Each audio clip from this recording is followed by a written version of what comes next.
선화목자교회에 있을 때 지금은 은퇴하신 박진수 장로님이란 분이 계십니다. 한때 그 전자 제품 회사 중소기업 중에서도 한미락인가요?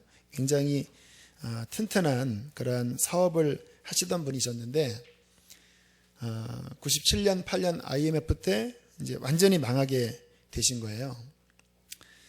제가 몇 년 전, 그러니까 이제 망한 지 그때가 이미 한 8년, 9년 정도 지났을 시기인데 가정을 신방을 했는데 작은 아파트 20평 정도밖에 되지 않는, 그러니까 본인으로서는 좀 자존심 상하는 상황입니다. 이렇게 이제 신방을 하면서 대화를 나누시는데 그런 이야기를 하시더라고요. 지나간 그 삶을 돌이켜 보면 물론 은혜도 많이 받으셨지만 잘 나갈 때에 하나님 앞에 바로 살지 못한 것에 대해서 굉장히 이렇게 회개하는 마음을 저에게 고백하시더라고요. 하루에 1,000만 원도 넘게 쓰셨다라는 거예요. 또 이제 돈 많은 분은 1,000만 원이 또 우리와 다른 개념이 있으니까. 그러면서 이렇게 절절하게 제가 신방했을 때가 아마 65세 정도 때였는데 그 마음에 절절하게 그 하나님께 믿음과 소원을 갖고 계시더라고요. 주님이 반드시 나를 회복시켜 주실 것입니다. 또 회복되면 더 이상 과거처럼 그렇게 돈을 흐지부지 방탕하게 쓰지 않고 정말 이제는 하나님 뜻대로 나는 쓸 겁니다. 그렇게 이야기를 하시는데 인간적으로는요 거의 회복 불가능입니다. 그러니까 IMF 때 이렇게 무너진 분들 중에서 거의 다 재기가 안 돼요. 더군다나 이분의 나이가 이제 환갑이 한참 지난 나이시니까 그냥 근데 주님이 말씀을 아무튼 주시더라고요. 여호수아서 말씀을 주셨나? 입술로는 제가 회복의 말씀을 이렇게 선포하면서 위로도 해드렸지만 속으로는 쉽지 않겠다. 그런 목사지만 불신앙적인 생각을 갖고. 근데 너무 이렇게 애절하시더라고요. 근데 이분은 이제 하나님의 음성도 잘 들으시고 영적으로 이렇게 뭐가 열리신 분이십니다. 근데 기적이 벌어졌습니다. 회복이 되셨어요.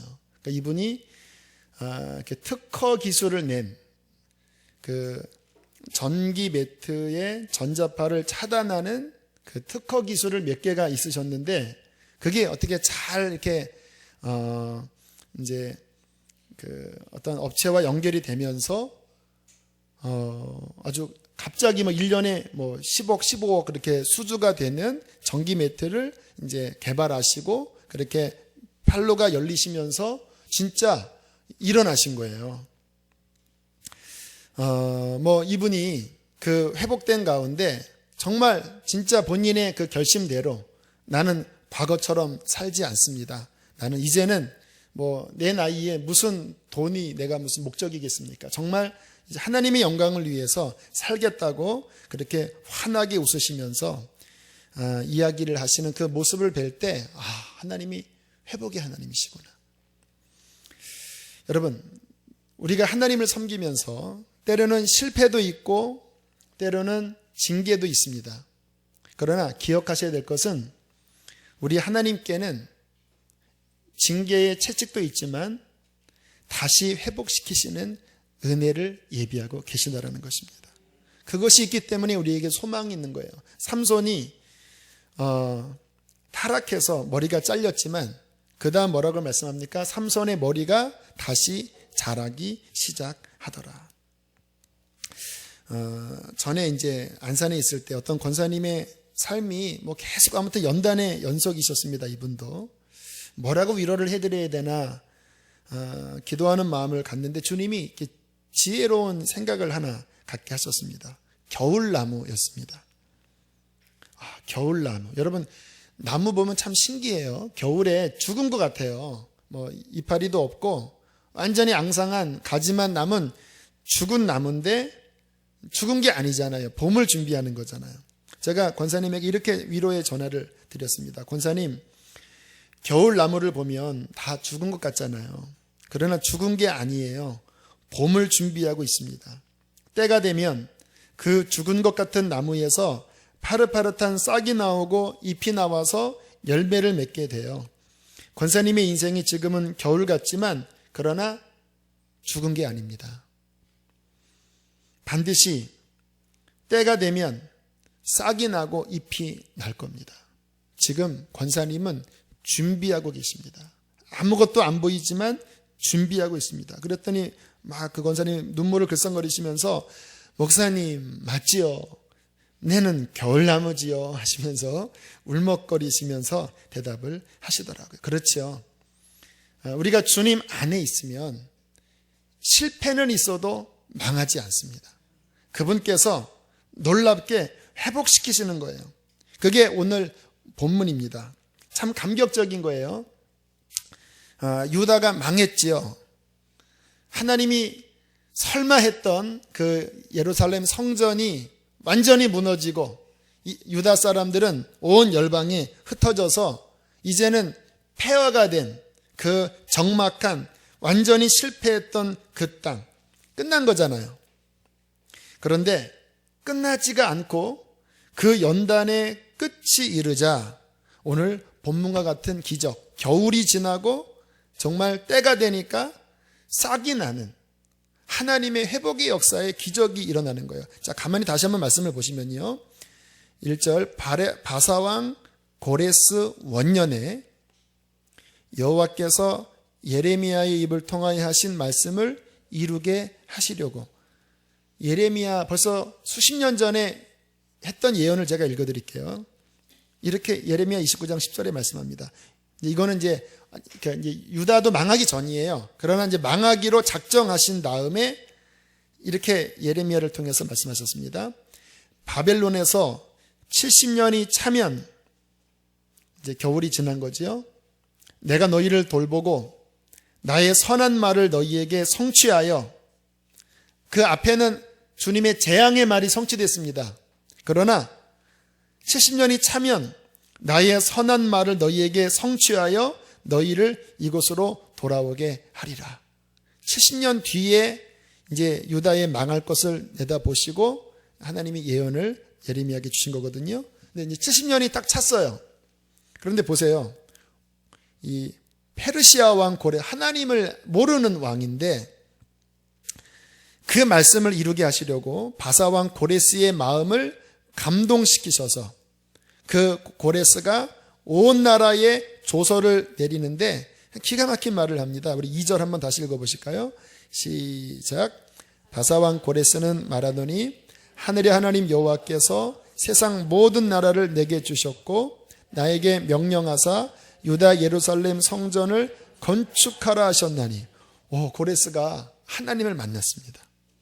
그러면서 다시 성전 건축하라. 3절 읽겠습니다. 시작. 이스라엘의 하나님은 참신이시라. 너희 중에 그의 백성된 자는 다 유다 예루살렘으로 올라가서 이스라엘의 하나님 여호와의 성전을 건축하라. 그는 예루살렘에 계신 하나님이시라. 4절까지요. 그 남아있는 백성이 어느 곳에 머물러 살든지 그곳 사람들이 마땅히 은과 금과 그 밖의 물건과 짐승으로 도와주고 그 외에도 하나님의 성전을 위하여 예물을 기쁘게 드릴지니라 하셨더라. 아멘. 여러분, 하나님의 때가 있습니다. 연단도요, 하나님의 정한 때가 있어요. 그래서 이 연단을 받을 때 너무 급하게 해결을 하나님이 안 해주시더라고요. 왜냐하면 그 연단 속에서 하나님의 목적이 실은 이루어져야 합니다. 여러분, 이렇게 그 기상학자들이나 그 식물학자들 얘기 들어보니까 겨울이 너무 따뜻해도 이 생태계에 이 식물의 어떠한 생장점에 뭔가 그 교란이 주어져서 이게 문제가 생긴대요. 추울 때는 빡세게 추워야 합니다. 할렐루야. 고난 당할 때는 또 고난 당해야 돼요. 뭐 힘들긴 하지만 그냥 하나님의 목적이 이루어지도록 그 안에서 주님 당신의 뜻을 그럼 이루세요 하고 그냥 그 수술대에 그냥 맡기는 것처럼 그렇게 맡기시면 하나님께서 그 고난 중에 선을 이루신다라는 거예요.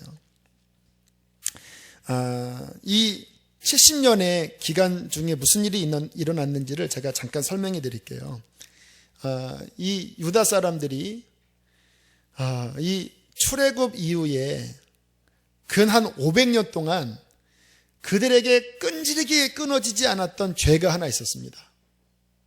그렇게 하나님이 그 짓 하지 말아라, 그 짓 하면 망한다고 10계명에 1계명 2계명에 그렇게 말씀하셨는데도 여러분 열왕기 상하 역대상하 보셨잖아요. 안 끊어져요. 끊을만 하면 또 일어나고 끊을만 하면 또 일어나고. 그게 뭐죠? 우상숭배. 500년 동안 안 끊어졌거든요. 그런데 이 포로기 이후에 완전히 끊어집니다. 포로기 이후에는 뭐 도덕적인 타락은 있었지만 우상숭배하지 않아요. 뭐 심지어는 예수님 시대까지 내려와도 그들이 어떤 육신적인 죄는 지을 망정 우상숭배는 하지 않아요. 이 포로기 때 우상숭배가 끊어졌고요. 두 번째는 처음에는 제가 지지난주에 말씀드렸잖아요. 그 이스라엘 유다가 바벨론에게 졌을 때 무슨 생각을 했냐면 여호와가 바벨론의 신보다 약해서 우리가 진 거다. 그렇게 생각했거든요. 그런데 바벨론에 가봤더니 그게 아닌 거예요. 다니엘서가 바로 그 이야기입니다. 다니엘에게 임하신 그 하나님의 지혜와 능력으로 느부갓네살 왕이 쩔쩔매잖아요. 참 여호와가 참신이다. 느부갓네살 왕 그랬죠. 그 다음에 다리오 왕도 그 다니엘의 사자굴에 들어갔다가 살아나오니까 역시 똑같은 말을 했죠. 그리고 오늘 이 고레스 왕도 페르시아 왕인데 그 하나님을 만나고 하나님이 참신이다라고 이야기를 했죠. 그들이 그 이방 나라에 가서 깨달은 게 뭐냐면 우리 하나님이 대단한 하나님이시구나. 우리 국수주의적으로 이 이스라엘에만 하나님이 아니라 우리 하나님은 온 열방의 참신이다. 이렇게 이 바빌론에 가서 하나님에 대한 믿음이 더 커졌습니다. 또 하나 그들이 깨닫는 것은 모든 것에서는 하나님의 정하신 뜻이 있고 그 때까지 고난을 받아야 한다. 그런 이제 여러 가지 신앙생활들이 정리되면서 그때 가장 그 기독교 역사적으로 귀한 업적이 뭐냐면요. 이때 그들이 성경 연구를 그렇게 많이 했습니다. 그 예레미야 때는 뭐 선지자들이 이렇게 성경을 또는 이렇게 선지서를 썼어도 별로 모아지지 않았고 그 망하기 전에 있던 성경은 뭐 그저 그 모세 오경 정도만 나타났다 사라졌다 했어요. 지금 우리가 보고 있는 구약의 뭐 이사야서, 뭐 호세아서 이런 것들은 물론 그들이 외쳤지만 성경으로 그렇게 모아지지 않았어요. 그런데 이 포로기 때 그들이 하나님을 다시 한번 깊이 깨달으면서 말씀 연구하는 일이 벌어졌습니다. 그때 성경 수집이 일어났어요. 이거 봐라. 분명히 그 예레미야 때 예레미야가 했던 말씀이 있었을 텐데 그 어디 있지 했더니 갑자기 저 구석에서 경건한 사람이 두루마리 책을 꺼내면서 내가 그것을 보관하고 있었습니다. 그렇게 내놓는 거예요. 이것 봐라. 그러면 저 호세아서는 또 어떤 경건한 사람이 집에 숨겨두었던 또 호세아서 두루마리를 꺼내서 그렇게 해서 지금 우리가 읽고 있는 구약 39권이 언제 모여졌냐면 포로기 때 말씀을 사모하면서 말씀이 모여졌고요. 그때 성경을 해석하고 성경을 필사하는 율법 연구가 활발하게 이루어지면서 그때 이제 회당들, 예수님 당시에 그 회당들이 그때 성전은 무너졌으니까 바벨론이나 뭐 페르시아 일대에 유대인들이 그 회당에 모여서 그때 수집된, 그때 필사된 성경을 함께 읽으면서 말씀 연구하는 놀라운 일이 벌어진 거예요. 그러니까 고난은 무의미하지 않습니다. 그 속에서 하나님의 귀한 연단과 또 훈련의 뜻이 이루어지는 거예요. 그것이 잘 이루어지면 그 고난은 합력해서 선을 이루게 되는 것입니다. 자, 때가 찼습니다. 드디어 70년이 찬 거예요. 훈련 받았습니다. 자, 딱 하나님의 시계가 이 하나님은요 전도서 3장 말씀처럼 하나님은 범사에 때와 기한을 정하시고 때를 따라 아름답게 세상을 운행해 나가시는 분이에요. 이 꽃 피는 거 보세요. 뭐 벚꽃이 그냥 일주일 만에 그냥 확 피는 거 보세요. 예쁘지 않아요? 저는 꽃을 좋아합니다. 그러니까 하나님의 이 시계가 딱 되면요, 그냥 될 수 없었던 것들이 확 벌어지는 거예요. BC 538년입니다. 이 고레스가 자, 예루살렘에 돌아갈 사람들은 돌아가서 성전 좀 지어라. 거기에 필요한 금과 은은 필요하면 내가 도와주겠고, 느부갓네살이 뺏어온 이 성전 기물들을 내가 다시 잘 보관했다가 주니까 자, 가져가서 성전 좀 지어라. 그렇게 해서 일어났던 사람들이 에스라 2장 64절에 보면 2장까지 쭉 명단이 나오고요. 몇 명이 갔는지를 한번 읽어보실까요? 에스라 2장 64절 함께 읽겠습니다. 시작. 아멘. 42,360명이 일어나서 우리는 다시 그러면 예루살렘으로 돌아가겠습니다. 그렇게 그들이 결정을 합니다. 한번 질문해 볼게요. 이 당시에 바벨론이 더 편할까요? 아니면 예루살렘이 더 편할까요? 그렇죠. 의미적으로는 예루살렘, 그 하나님의 그 눈동자가 머물러 있는 그 예루살렘에 가서 성전을 건축하는 것은 의미상으로는 최고입니다. 그러나 현실적으로는 쉽지 않은 일이에요. 왜냐하면 거기 폐허거든요. 오히려 이 바벨론은 그 당시에 세계 최강대국입니다. 문화와 모든 교통과 모든 그 최상의 것들이 그 안에 이미 있었고, 이미 70년 동안 그 안에서 그 삶을 누리면서 이제 이게 편안한 겁니다. 굳이 움직일 필요 없는 거예요. 그런데 하나님의 말씀이 선포되자 그들이 일어나서 그 안락한 바벨론에서 일어나서 정말 예루살렘 폐허가 된 그곳에 그들이 생개척으로 갑니다. 저는 이 개척만 얘기 들으면 마음이 막 설레는 것 같아요. 진짜 생개척으로. 우리로 비유하자면 저 풍성한 선화목자교회를 떠나서 이 생개척, 이 기억자, 여기 오신 분들도 하는 말이, 그런데 왜 예배당이 왜 이러지요? 막 이런 이야기들을 꼭 하지만, 아무튼 우리야 그거보다 낫겠지만, 아무튼 생개척으로 그들이 그렇게 일어났어요. 왜 일어났을까요? 자, 에스라 1장 5절을 보겠습니다. 왜 일어났는지 함께 읽겠습니다. 시작.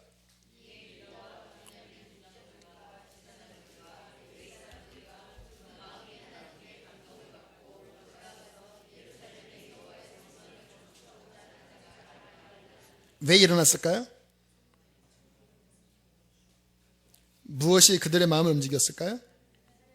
네, 이겁니다. 하나님의 감동이 일어난 거예요. 육신적으로는 움직이는 게 쉽지 않았겠죠?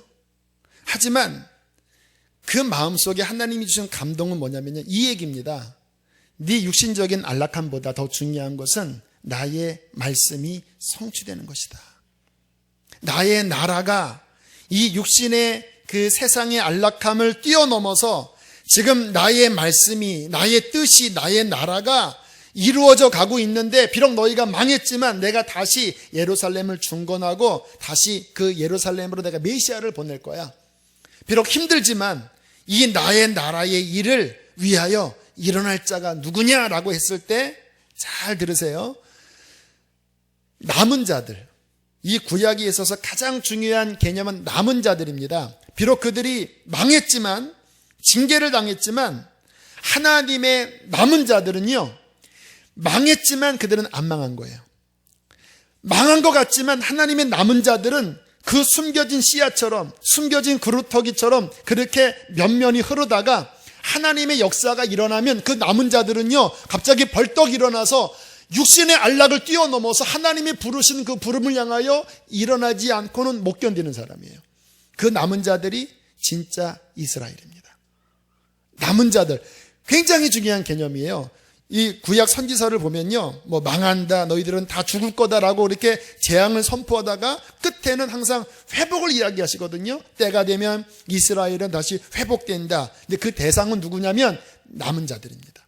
그 마음속에 하나님의 거룩한 씨가 있는 사람, 비록 징계를 당했지만 그러나 그 마음 중심에는 하나님의 나라를 갈망하고 있는 거예요. 내 육신의 안락보다 내 마음의 소원은 하나님 그분이에요. 그래서 고난당할 때 때로는 낙심도 하고 실망도 하지만 갑자기 어느 순간에 하나님이 움직이신다. 하나님의 말씀이 들린다. 비록 힘들지만 다시 저 고토로 돌아가라고 한다. 그 말이 들리면 그 마음 중심 안에서 이 남은 자들은 견딜 수 없는 감동이 일어나는 거예요. 나는 갈 거예요. 나는 이 안락함, 나는 싫어요. 주의 말씀 성취되는 나는 그곳으로 갈 거예요. 홀린 듯이. 그 남은 자가 바로 저와 여러분이라고 저는 믿습니다. 하나님이 부르실 때에, 하나님이 내게 말씀하실 때에 거기에 내 마음에 소원이 있는 걸 어떻게 해요? 누가 막아요? 우리 최춘선 할아버지가 그랬죠. 그 누가 말려요? 그 누가. 그 마음속에 하나님이 나를 부르시는데.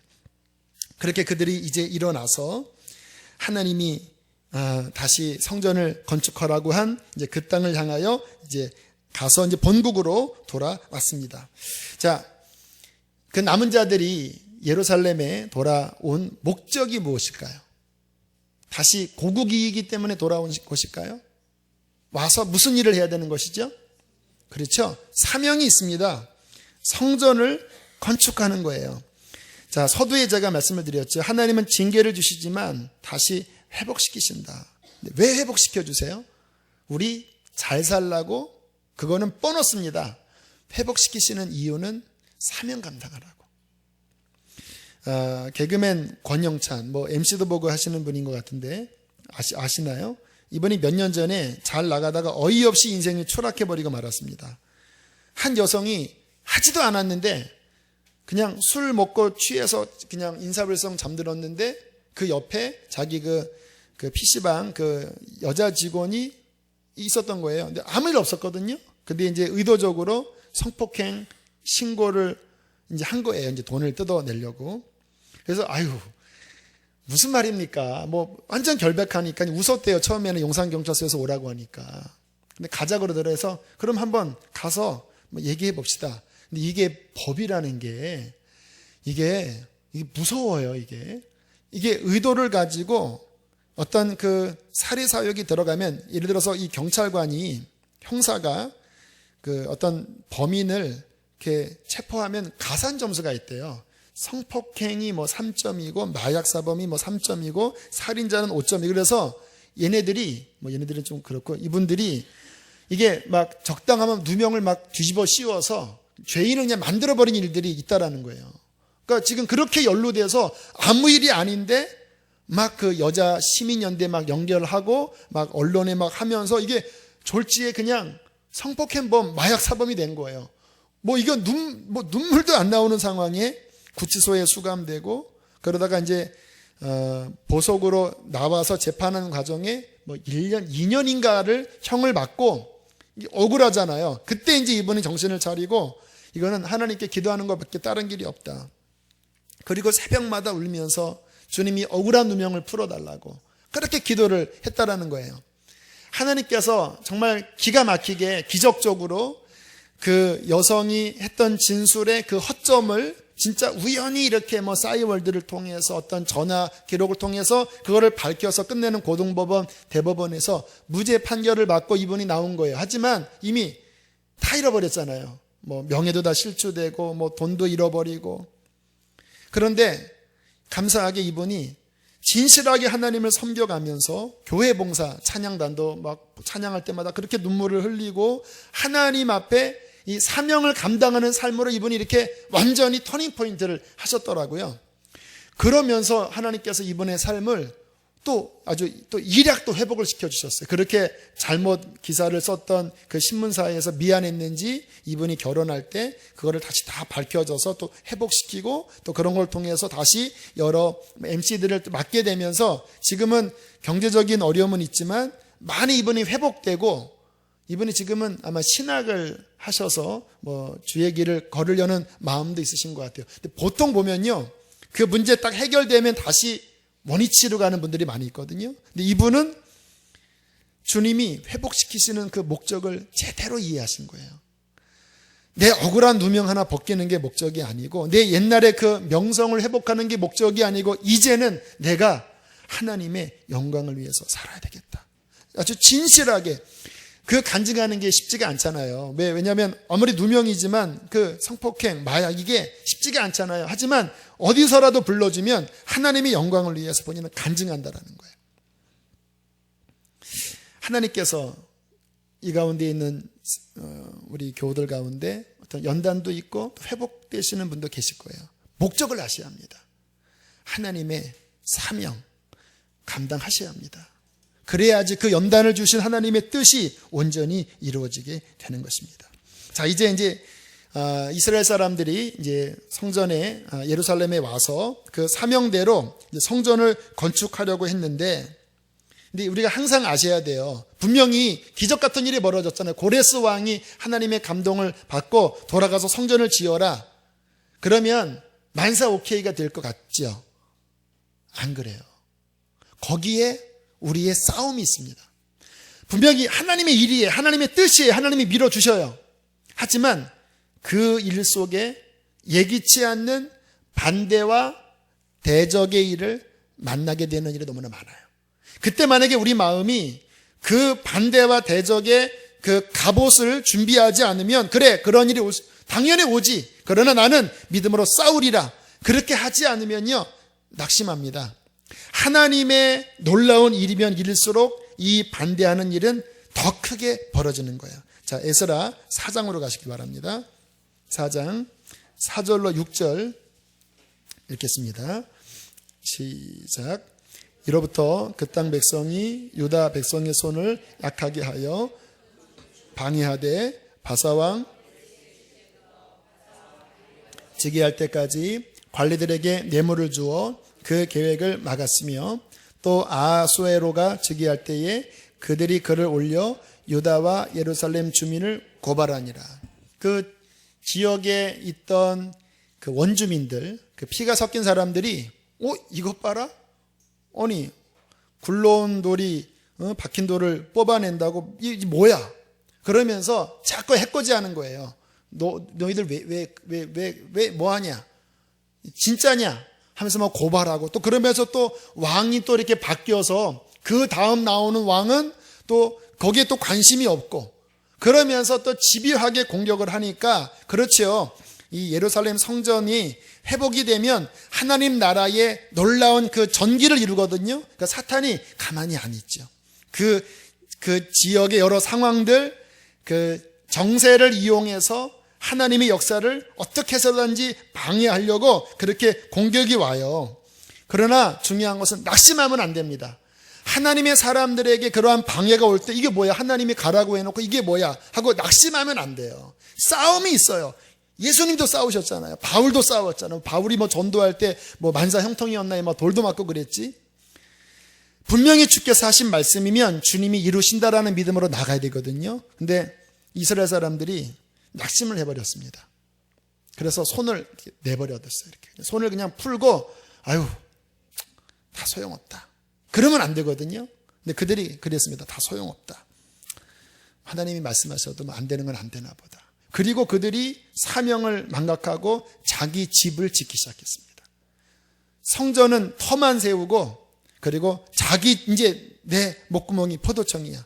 이게 이제 영적 타락인 거죠. 빨리 내 집 지어야지 하면서 막 서로 자기 집 짓기에 바빴을 그때에, 자, 에스라서 4장까지 읽고 그 다음에 성경이 어디로 가야지 순서적으로 맞냐면요, 구약 맨 끝에 학개로 가야 합니다. 학개. 자, 학개로 가보세요. 학개.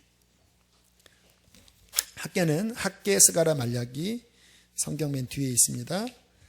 1310쪽에 가겠습니다. 학개서. 자, 학개, 연대기적으로 보는 거예요. 학개. 자, 1장 1절 읽겠습니다. 1장 1절. 시작. 다리오 왕 제2년 6째 달 곧 그 달 초하루에 여호와의 말씀이 선지자 학개로 말미암아 스알디의 아들 유다 총독 스룹바벨과 여호사닥의 아들 대제사장 여호수아에게 임하니라. 이르시되 2절. 만군의 여호와가 이같이 이르노라. 이 백성이 말하기를 여호와의 전을 건축할 시기가 이르지 아니하였다 하느니라. 3절 여호와의 말씀이 선지자 학개에게 임하여 이르시되 4절 이 성전이 황폐하였거늘 너희가 이때에 판벽한 집에 거주하는 것이 옳으냐? 왜 집 안 짓냐?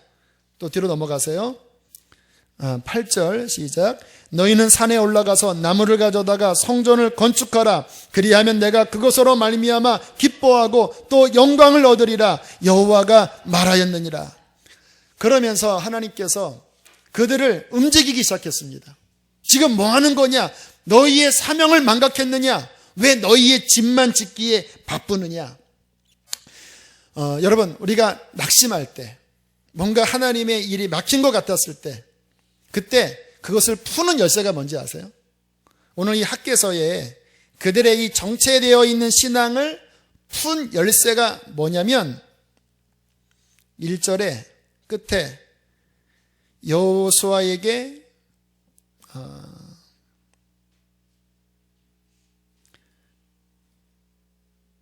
1절과 2절, 3절에 보면, 자, 3절을 보겠습니다. 여호와의 말씀이 선지자 학개에게 임하여 이르시되, 뭘까요? 하나님의 말씀이 임하는 것이 푸는 열쇠입니다. 하나님의 말씀이 이제 자기 생각에 갇혀 있는 겁니다. 낙심하고 좌절하고 해도 소용없어. 그래 내 집이나 짓자. 이게 인간의 생각이거든요. 그러면 인간의 생각에 이게 갇혀버리면 이게 이제 하나님의 이 역사가 끊어져 버리는 거예요. 이것을 푸는 길은 뭐냐면 다시 하나님의 음성이 들려서 하나님의 뜻을 깨닫고 다시 이전처럼 믿음으로 하나님의 말씀을 붙잡고 나아가는 것이 회복의 길인 것입니다. 여러분 지금 왜 낙심했습니까? 하나님 말씀 안 들어서 그래요. 말씀을 들으셔야 됩니다. 낙심된 생각을 따라가면 안 되고 하나님이 원래 하셨던 말씀을 다시 믿음으로 일어나서 믿음으로 그 말씀을 붙잡을 때 우리의 삶에 회복이 일어나는 것입니다. 전에 제가 생각하고 기대했던 것과는 다른 일이 제 상황에 벌어져서 막 마음이 너무 힘든 거예요. 막 그날 막 하루 이틀 잠도 안 오고 하나님께 어떻게 해야 됩니까 주님? 막 원망도 나오고 했을 때 감사하게 하나님의 말씀이 제게 왔습니다. 어떤 강의를 통해서 실은 주신 말씀이었는데 거기에 이런 내용이 들어있었어요. 혹시 이 가운데도 지금 제가 들었던 그 응답을 동일하게 말씀하시는 분도 계실 것 같아요. 하나님은 우리 인생에 모든 것을 사용하셔서 좋은 것을 주신다. 어떤 문제건 하나님은 우리에게 좋은 것을 주시기 위해 사용하신다. 하나님이 모든 것을 주관하고 계시기 때문이다. 하나님은 우리를 가르치시기 위해 정반대의 상황을 주신다. 사랑을 가르치시기 위해 사랑하기 힘든 사람을 만나게 하시고 슬픈 상황을 처하게 해서 기쁨을 알게 하시고 행복의 반대 상황을 주시면서 역설적으로 행복을 가르치시고 전쟁터와 같은 상황을 통하여 인내, 기다려야 되는 그 인내를 배우게 하신다. 우리가 뜻하지 않는 상황이 주어졌을지라도 하나님은 반드시 그것을 통하여 하나님의 영광을 이루신다. 하나님의 음성이 그 주님이 제게 하시는 말씀이 제 마음에 막 이렇게 마치 이렇게 폭포처럼 부어졌어요. 그랬더니 마음이 해결이 되는 거예요. 환경은 안 바뀌었습니다. 근데 제 마음에서 그 말씀을 통하여 답이 주어지니까 기쁘고 평안하더라고요. 학개에게 하나님의 말씀이 임한 겁니다. 그 말씀을 절망하고 좌절했던 그 이스라엘 공동체에게 선포했을 때에 주님께서 그 말씀에 다시 공급을 받는 그들 마음 안에 어떠한 역사를 이루셨는가? 학개서 1장 13절 14절을 함께 읽겠습니다. 13절 14절 시작. 그때 여호와의 사자 학개가 여호와의 위임을 받아 백성에게 말하여 이르되 여호와가 말하노라 내가 너희와 함께 하노라 하니라. 여호와께서 스알디의 아들 유다 총독 스룹바벨의 마음과 여호사닥의 아들 대제사장 여호수아의 마음과 남은 모든 백성의 마음을 감동시키심에 그들이 와서 만군의 여호와 그들의 하나님의 전 공사를 하였으니 할렐루야. 다시 16년 동안 막혔던 그 하나님의 사명을 그들이 다시 일어나서 이제 완공되는 그 일이 다시 에서라서 이제 5장, 6장으로 이제 연결돼서 읽으면 이제 다음 주에 그 부분을 살펴볼 수가 있는 것입니다. 아모스에서 그 말씀했나요? 가장 큰 하나님의 재앙이 뭐냐면 말씀이 끊치는 것입니다. 여호와의 말씀을 듣지 못한 기갈이라.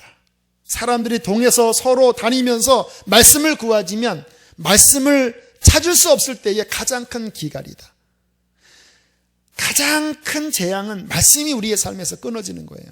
어느 날부터 성경이 내게 읽혀지지 않고 예배가 더 이상 사모되지 않고 말씀을 들어도 내 영의 귀가 막혀서 아유 또 그런 말씀 이렇게 들리면서 말씀은 선포되지만 내 영혼의 말씀이 들리지 않을 때 가장 큰 위기입니다. 그때는 회개하셔야 합니다. 다시 귀를 열어서 하나님 당신의 살아계신 여호와의 말씀이 내 영혼에게 들리게 하여 주시옵소서. 그 말씀만이 나를 살리는 거예요. 저는 그렇게 생각합니다. 제 삶에 어떠한 위기와 어려움이 있을지라도 두 가지만 내게 놓치지 않는다면 나는 이기겠다. 첫째, 이 말씀만 내가 붙잡고 있다면. 두 번째, 무릎으로 기도해서 하나님 앞에 나아가는 기도만 내가 놓치지 않는다면 내 삶에 무슨 문제가 와도 나는 이길 수 있을 것 같아요. 왜냐하면 그렇잖아요. 말씀 속에서 주님이 내게 힘주시고 무릎으로 주 앞에 나아갔을 때 그분이 내게 힘주시면 그분 안에서 다 이기게 되는 거거든요. 그런데 저에게 말씀이 잃어버려지고 무릎이 제게서 사라져버리면 저는 제 능력으로는 저는 아무것도 감당할 수 없는 것입니다. 하나님 앞에 주님, 내 삶에 하나님의 살아 역사하는 말씀이 내 모든 것을 회복시켜서 하나님이 내 삶에 주신 사명을 이루게 해달라고 날마다 목마름으로 하나님 앞에 나가야 할 것입니다. 지난주 젊은이 교회 우리 수료한 형제의 간증이 참 귀했습니다. 지금 금요일이나 한 번 더 들으려고 하는데 조금 요약을 하면요. 아무튼 좀 방황했다가 하나님의 인도하심 따라 이제 금요일 날 처음 교회를 나온 거예요. 근데 그때 이 형제에게 하나님의 음성이 들렸습니다. 왜 이제 왔니? 그러면서 막 눈물이 나면서 하나님께 마음이 열리고 이제 교회에 등록을 했습니다. 그리고 그 주간에 주님이 저에게 산상수훈을 하다가 갑자기 멈추고 십자가를 설교하라고 이렇게 감동을 주셨다고 말씀을 드렸잖아요.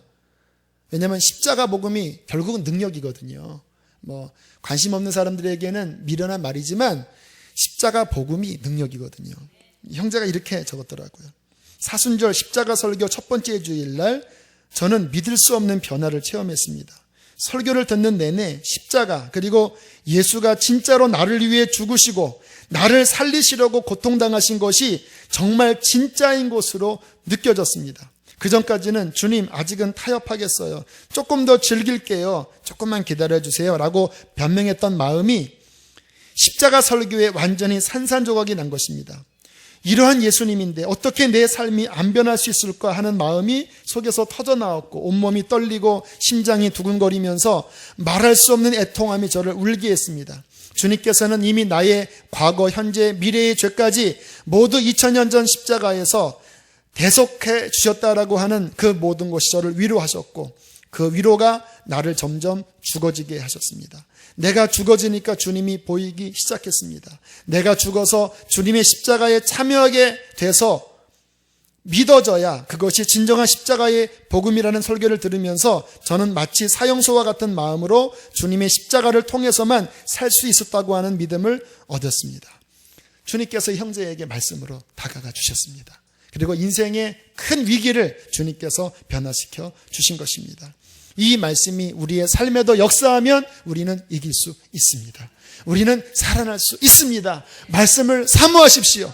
10년 동안 사명을 감당하다가 그 반대에 부딪혀서 낭망하고 자기 일에 바빴던 그 유다 사람들에게 학개를 통하여 스가랴를 통하여 하나님의 말씀으로 일어났듯이 주님 당신의 말씀이 마른 뼈다구 같은 그 나의 심령에 하나님 생기처럼 돌아와서 내가 군대로 일어서게 하시고 다시 하나님의 영광을 위하여 담대히 나가게 주시옵소서. 지금도 주님께서 부족한 저를 통해서 말씀하고 계십니다. 귀를 열어서 주 앞에 나아갑시다. 우리 함께 찬양하고 기도하겠습니다. 찬양은요, 갈 길을 밝히 보이시니로 하겠습니다. 갈 길을 밝히 보이시니.